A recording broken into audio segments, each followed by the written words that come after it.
Manchester United. They lost 1-0 this morning to Arsenal in a very uninspiring performance. A lineup that was good on paper in terms of the profile and the balance, but in terms of personnel, left a lot to be desired. You can't, as a Manchester United, be rocking up to a game with Casemiro and Johnny Evans as your centre-half pairing with Amrabat, Mainu and McTominay. I like Mainu, but he's a kid, right? You can't put that kind of onus on his shoulders. Garnacho, Diallo and Højlund. It'd be a great front three in about 4 or 5 years' time, but not in 2024, unfortunately. So, I know injuries don't help. Bruno finally missed a game with an injury. Say finally in terms of like he's not a robot, like he does get injured, so like that's good to know.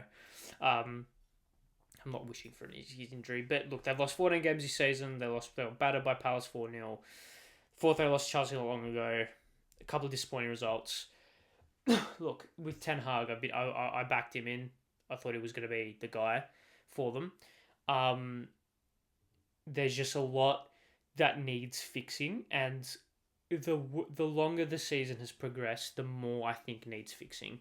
Tactically, I think they're very far off it, which is bizarre because that was one of Ten Hag's biggest strengths at Ajax. Is the patterns of play and the style of football was clear to see. I think a lot of people thought that he would struggle with handling the personnel at United, whereas in reality they don't have a philosophy. They don't have this clear style of play. There's a lot to be desired there. They're leaving a lot to be desired, and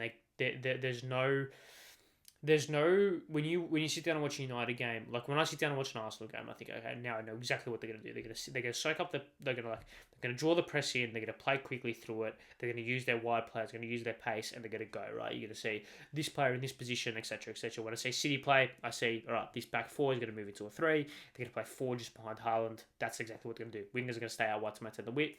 2 players holding centrally. That's what they're gonna do. When I watch Tottenham, it's gonna be this uber octane, high press, high intensity football, playing forwards, etc. I want to say Villa, it's going to be structured, it's going to be rigid, but it's going to be effective, and it's going to be very efficient. That's the word, very efficient. When I sit down and watch a United game, I sit back and I go, okay, we could either get a team that sits back and counterattacks, or could I get a team that plays on balls, we can get a team that tries to play actual possession football. We don't know. Is that a personnel issue? Is that a tactic issue? I don't know. They've had a lot of injuries this season. But a lot of players in that team that played on the weekend, not good enough. Casemiro is past it. I think he's a fantastic player and has been for a long time. But I mean, where he's positioning for that goal was just abhorrent. Can't be doing that even if you're playing out of position, I should say.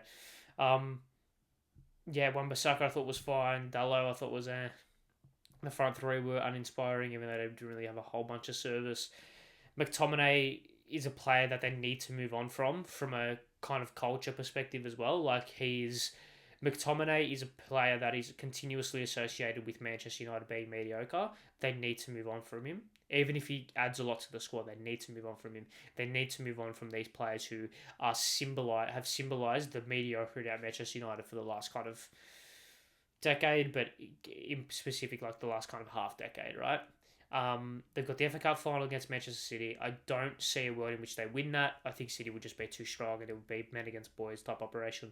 I don't think Ten Hag is that tactically astute to get his team to set up tactically well enough for one game to beat Manchester City, and I also don't think he has the man management skills to achieve that same goal, just to a different mean, to a different medium, whatever. I just see a lot wrong right now with Manchester United, and I don't think sacking Ten Hag is the answer, because at what stage do you just have to back a guy in, and at what stage you just have to give him the tools? Because I don't think they've done this rebuild properly at all. Amrabat is an average signing. Casemiro average signing, as in the fact that they're still relying on Casemiro now means that he's become an average signing, because at the time, fine. For a season and a half, for a season, great, but not 2 seasons into this kind of operation. It's not good enough, right?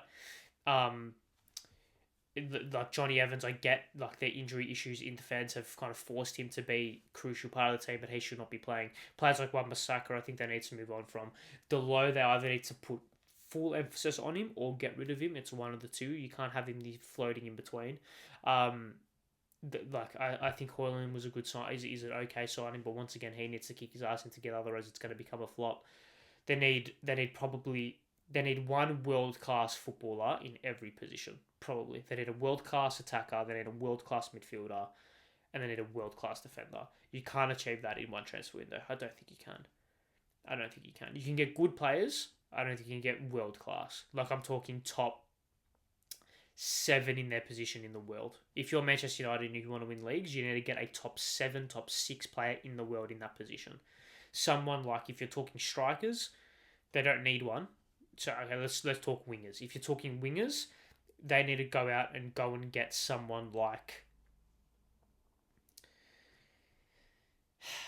It won't happen, but someone like, I was gonna say Vinny Jr., but he probably won't go. But I'm talking, you need to spend 130 million on a fucking baller. That's what they need to do, and midfielders as well, defenders the same. And I think Onana's fine. I don't think it really means a whole. I don't think he holds a lot of weight to what they're doing right now. But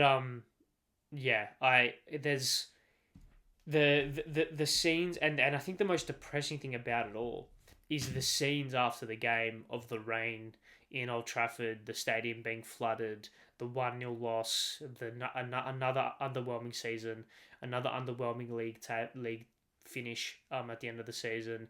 Yes, they might win a trophy with the FA Cup, but are they going to win that trophy? Probably not. No one cares about the Carabao Cup.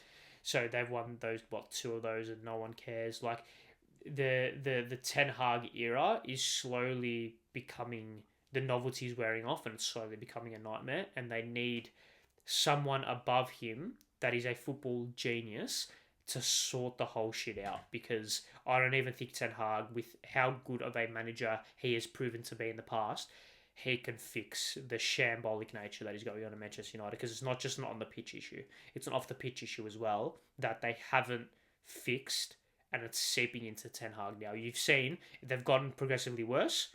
That has to do with the off-field issues taking over and seeping into the on-field. That's how they're getting worse over time. So I think it's interesting. It's definitely interesting, but I don't know. to put it bluntly, I don't know. Because he's going into his third year. Third year? Yeah, third year. So, he needs to, come on. We're getting to this point now where it's like, all right, shit needs to start happening. Because if shit doesn't start happening, then we get to a point now where it's Moyes, Van Gaal, Jose, Ole, Ten Hag, 5 managers. Probably missing one in between there. 5 managers that all don't work. There's a common denominator here, man. It's a common denominator. Anyways, I'm tangenting. Let's move on.